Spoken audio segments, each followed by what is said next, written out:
सबसे दुखद बात ये, जो आप में से कई लोग खुद कमेंट सेक्शन में बोलते रहते हो कि आजकल बच्चों में भी वो नफरत दिखती है। मैंने खुद देखी है। राम मंदिर की रैली कवर कर रहा था नागपुर में, तब कुछ बच्चों से बात हुई थी और उन्होंने ये बातें कही थी। ये बताओ, अभी राम मंदिर बन गया है, अब क्या बदल जाएगा देश में? अभी मथुरा बाकी है। हर घर भगवा चाह रहा है और ऐसे ही चाहते रहेगा। जय श्री राम। अभी अखंड भारत, हिंदू भारत, ज्ञान वापी भी बाकी है ना। ज्ञान वापी भी बाकी है। रुकना नहीं, उसके बाद पाकिस्तान भी है। उसके बाद पाकिस्तान है, पूरा देश, पूरा दुनिया। तब मैंने इस पार्ट को इंक्लूड नहीं किया था क्योंकि एक देश भर में एक उत्साह का माहौल चल रहा था और मैं नहीं चाहता था कि मैं वो कबाब में हड्डी बनूं, क्योंकि उस टाइम पे कोई सुनता नहीं, कोई समझता नहीं। पर अब हमें इंट्रोस्पेक्ट करने की जरूरत है कि कहां आ गए हम। ये नीब नीब से लौंडे, इनको स्कूल में मैगी के लिए लड़ना चाहिए था, ऐसा हो गया इनका माइंड। ये धर्म जात पे लड़ रहे हैं।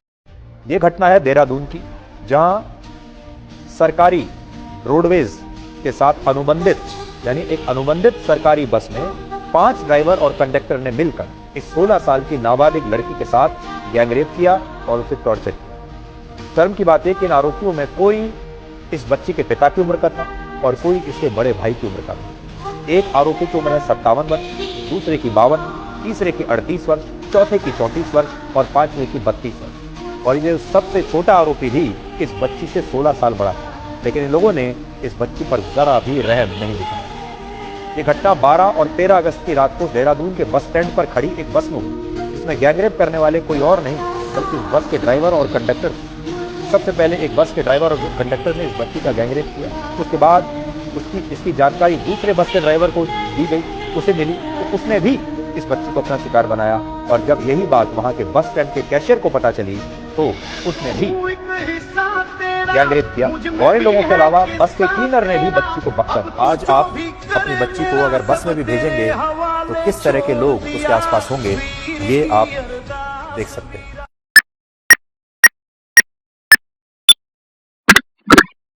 हेलो एवरीवन, आई होप कि आप लोग अच्छे नहीं भी होंगे, प्रिटेंड तो कर ही होंगे। अभी हम लोग देखने वाले गोदी मीडिया के एक्सपोज वीडियोस और हर वीडियो का देने वाला हूं मैं अपना ओपिनियन कि मैं इस टॉपिक पे क्या सोचता हूं। तो आप लोगों से रिक्वेस्ट है, चैनल के साथ जुड़ जाए, सब्सक्राइब कर ले, फ्री ऑफ कॉस्ट है। देखते हैं पहली वीडियो, चलिए।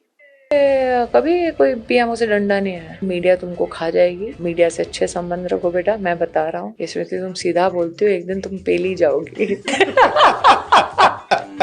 इससे बचने का तरीका क्या है कि मीडिया ही खरीद लो, साला मीडिया को बना लो अपना कुत्ता, फिर क्या ही दिक्कत है। अब दिक्कत क्या है समझो, ये है स्मृति ईरानी। एक टाइम पे जब ये पॉलिटिक्स में आई थी तो इनका मुद्दा था वुमेन्स एम्पावरमेंट, महिला सुरक्षा सबसे ज्यादा होना चाहिए, ये इनका मुद्दा हुआ करता था। लेकिन भाई साहब वही बात है कि भाई साहब जैसे ही ये चुनाव जीती, सत्ता में आई, स्ट्रांग हुई, फिर इनको घंटा फर्क नहीं पड़ता कहीं की महिला कुछ भी हो जाए, मणिपुर में हो जाए, उन्नाव में हो जाए या फिर कोलकाता में हो जाए, कहीं कुछ भी हो जाए, फिर इनको उस चीज से कोई फर्क नहीं पड़ता है। रीजन क्या है कि जब तक विपक्ष में थी तब तक इनकी आवाज तेज थी महिलाओं के लिए, जब सत्ता में आ गई तो महिलाओं के लिए बोलना ही बंद कर दिया इन्होंने। हाँ, अगर इनकी बेटी के बारे में कोई सवाल करे कि इनकी बेटी ब्रीफ भेजती है तो फिर इनको तक बहुत दिक्कत होती है, फिर ये प्रेस कॉन्फ्रेंस करते हैं। ठीक है, अगर मणिपुर में मोदी न जाए तो इससे कोई दिक्कत नहीं, लेकिन अगर राहुल जी चले जाए तो फिर इनको बहुत दिक्कत हो जाती है कि राहुल गांधी वहां क्यों गए। तो इस तरह की हिपोक्रेट औरतें हैं। चलो अगला देखते हैं। देश के निर्माण में नेहरू जी का योगदान कितना मानती है? नेहरू जी का योगदान वेरी मिनिस्क्यूल। आएंगे आज हमने 10 सालों में जितनी तरक्की की है हर एस्पेक्ट में, अगर यही तरक्की उस टाइम पे मिली उन क्रूशियल 17 इयर्स में तो क्या होता, सोचिए खुद ही। सही बात है मैडम, सही बात है। इस पे मतलब इसको बस दुगलाई कहेंगे और कुछ नहीं कहेंगे, ये जो है इसको जाहिलियत कहेंगे और कुछ नहीं कहेंगे। थोड़ा सा भी अगर आप कम से कम भी पढ़े हो ना, तो बस आप इतना करो, या फिर एकदम आप एकदम ना ही पढ़े लिखे हो ना, फिर भी आप इतना करो, जस्ट गूगल पे जाओ और वॉइस रिकॉर्ड डालना कि बस इतना पूछना गूगल से कि जो है ना नेहरू जी का भारत में क्या क्या योगदान रहा है, या नेहरू जी ने भारत की आज़ादी के बाद भारत में क्या क्या किया है, भारत के डेवलपमेंट में नेहरू जी ने क्या किया। कोई भी एक सवाल आप गूगल से पूछ के देखो, ठीक है। मोदी जी ना चाय कम पानी नजर आएंगे उसके सामने, जो उन्होंने किया है एजुकेशन के फील्ड में, मेडिकल के फील्ड में, हेल्थ सेक्टर के फील्ड में, इकोनॉमी के फील्ड में। अंग्रेज छोड़े गया था, भारत का क्या हाल था, IIT ये सब जो एम्स, मैं क्या बताऊं, ये क्या दो कौड़ी के लोग बीजेपी के चाटुकार नेता क्या ही बोल देंगे, कोई नहीं। टी शर्ट पहनते हैं पार्लियामेंट में, तो वो जानते हैं कि उस वाइट टी शर्ट का एक युवा पीढ़ी में वो क्या संदेश देना चाह रहे हैं। तो हम इस गलत फहमी में ना रहें कि वो कोई भी कदम जो है वो आपको कदम अच्छा लगे बुरा लगे, वो कदम आपको बचकाना लगे, लेकिन वो अलग पॉलिटिक्स सब कर। समझ में नहीं आया मेरे, ये कुछ ज्यादा समझ में नहीं आया, तो इसलिए कोई टिप्पणी नहीं देंगे। बट लेकिन इतना जरूर बोलेंगे कि आजकल जो ट्रेंड है कि टी शर्ट पे जैसे ही नाम लिखवा लेना, टी शर्ट पे भगवा कलर का पहन के, और आए दिन देखने को मिलता है कहीं पे कोई जाके कुछ तोड़ फोड़ कर रहा है, कुछ कर रहा है, जय श्री राम का नारा लगा के जो ना किसी का दुकान लूट ले रहा है, किसी को मार दे रहा है, तो धंधा हो गया। चलो तो देखते हैं। भगवान करे, मैं भगवान करे इंशाल्लाह हम लोग ऐसा दिन आए कि हम लोग सब मनाली में जाएं और बर्फ में एंजॉय किए करें, दारू पी। अल्लाह को भी नाम ले लिया, भगवान का भी नाम ले लिया, दारू को भी याद कर लिया।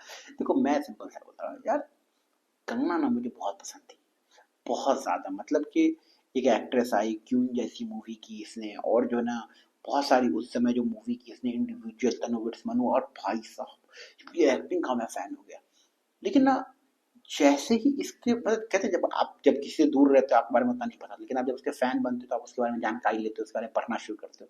जब मैंने इनको फॉलो करना शुरू किया तब तक ये बीजेपी की चाटुकार बन चुकी थी, और उसके बाद इन्होंने जो नफरती बयान दिया है, जो मुंह से हगाया है, जो भाई साहब कि भाई साहब अब इनकी शकल से नफरत है, इनकी अकल से नफरत, अकल तो इनकी जाहिलियत है ही। कंगना को लेकर आप लोग क्या सोचते हो, कमेंट में बताना। क्या मतलब एकदम 2014 के बाद आजादी मिली है, नेहरू जी का कोई योगदान नहीं है, मोदी जी का उससे ज्यादा काम है, क्या दुगलई है इनका, अल्लाह जाने। चलो अगला देखते हैं। आप इतना नाराज क्यों हैं जेएनयू से? एक तो मेरा पर्सनल कारण है। अच्छा। और मैं भी आज तक किसी से मिला नहीं हूं जो जेएनयू से पढ़ के आया हो, जो कि एफिशिएंसी और प्रोडक्टिविटी की बात करता हो। रुको जरा, सबर करो। What do you think of Nirmala Sitharaman? JNU से इतने इंटेलेक्चुअल्स, इतने अच्छे लोग वहां से निकले हैं जी, आप जिसकी कल्पना भी नहीं कर सकते हैं। क्या गांडू है? आता माजी सटक ली। कोई ऑनेस्ट जर्नलिस्ट दिखते हैं आपको? Can you name few? मैं विश्वास करना चाहता हूं आप हैं। I am from JNU. अच्छा चलिए कोई बात नहीं है, पर आपकी बॉडी लैंग्वेज से मुझे बहुत देर से शक हो रहा था। अच्छा। हाँ। आप कहाँ थे ज्ञानी बाबा? कैसी होती है बॉडी लैंग्वेज जेएनयू वालों की?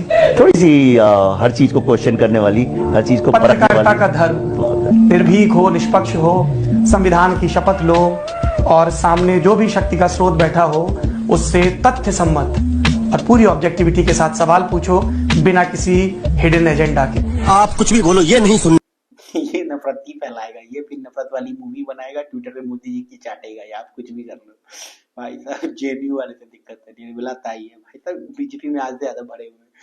जेएनयू कहे ना कि अगर आप गूगल सर्च मार के देखो कि टॉप रैंक कॉलेज कौन है इंडिया का, तो आपको जवाब मिल ही जाएगा। लेकिन क्या करिए, नफरती चिंतु सवाल। दिक्कत क्या है ना कि सबसे ज्यादा जो लोग क्वेश्चन करते हैं ना, वो जेएनयू के लोग क्वेश्चन करते हैं। देश में कहीं भी कोई भी प्रॉब्लम हो ना, जेएनयू वाले सबसे आगे निकल के आते हैं, भैया हम मतलब उस चीज को जो ना आग देने का काम, क्या ना मतलब कहते हैं ना उसको, क्या मैं रेवोल्यूशन का काम जो ना जेएनयू की तरफ से हमेशा सबसे पहले होता है। आवाज वहां सबसे पहले उठती है अगर देश में कहीं कुछ गलत होता है। इसलिए जो भी लोग हैं ना, जिनकी भी जेएनयू से चलती है, फटती है, या जेएनयू के बारे में चिढ़ते हैं ना, समझ जाना कि भाई साहब चूती है। चलो अगला देखते हैं। तब सवाल उठी, चिंता तब हो क्या हम देश को इस दिशा में ले जाना चाहते हैं? क्या 120 करोड़ का देश, जब भी ओलंपिक गेम्स होती है उस समय टीवी में, अखबारों में, नेताओं में, सामाजिक जीवन में सब जगह पे चर्चा होती है, इतना बड़ा देश गोल्ड मेडल नहीं मिला, इतना बड़ा देश मेडल नहीं मिला, फलाना देश ये कर गया, ढिकना देश ये कहेगा। मैं सवाल, ठीक है स्थिति है, लेकिन क्या कभी इस देश की शिक्षा व्यवस्था को हमने इसके साथ जोड़ा? हमारी युवा पीढ़ी को हमने अवसर दिया? और क्या मित्रों 120 करोड़ के देश में नहीं मिल सकता है? अरे सिर्फ सेना के जवानों को एक काम दिया जाए कि जो न्यूली रिक्रूटेड सेना के जवान हैं उसमें से मैपिंग किया जाए, स्पोर्ट्स में रुचि वाले हैं उनको एक अलग जगह पे रखा जाए और उनको ही ट्रेनिंग देने का काम शुरू कर दी जाए। मैं बताता हूं मित्रों, 5, 7, 10 तो मेडल ये हमारे सेना के जवान लेकर के आ सकते हैं। आप क्रोनोलॉजी समझिए, मैं जब सीएम था ना तो भाई साहब मैं अलग था, अब मैं पीएम हो चुका हूँ, मैं अलग हूँ। सीएम था तो मैं जहाँ देश हित की बातें करता था, डेवलपमेंट की बातें करता था, महंगाई, बेरोजगारी, इन सब चीजों पे बात करता था। लेकिन अब मैं क्या हूँ, अब मैं पीएम हूँ। अब मेरा काम क्या है, अब मेरा काम है फालतू बयान देना, नेहरू जी को टारगेट करना, गांधी जी को टारगेट करना, देश को शर्मसार कर देना, ऐसी बातें कर देना जिसका कोई सर पैर ना हो, मुसलमान को टारगेट कर देना। क्योंकि अब मैं पीएम हूँ, अब मैं कैसे बेरोजगारी की बात करूं, कैसे देश बदलने की बात करूं, वो एक जिम्मेदार आदमी का काम है। जो मैं सीएम था तब था। वैसे मेरी सीएम वाले राज्य में दंगे हुए हैं, गुजरात दंगे मैंने हुए हैं, बट अभी जो है आपको समझना पड़ेगा कि मैं पीएम हूँ, और पीएम का काम होता है कि जहाँ चुनाव हो वहां जाइए, कुछ उल्टे पुल्टे बयान दे दीजिए, ऐसे कुछ भाषा का इस्तेमाल कर दीजिए जिससे एक कम्युनिटी बहुत हर्ट हो जाए, एक कम्युनिटी को दुख पहुंचा दीजिए, फिर वोट बैंक बटोर लीजिए और फिर पीएम बन जाइए। बस अब मेरा यही काम रह गया है। बाकी अब आपका क्या ओपिनियन इस चीज को लेकर कमेंट में बताइए। मिलते हैं अगले में, चैनल से जुड़ जाए, अपना ख्याल रखिए, बाय बाय।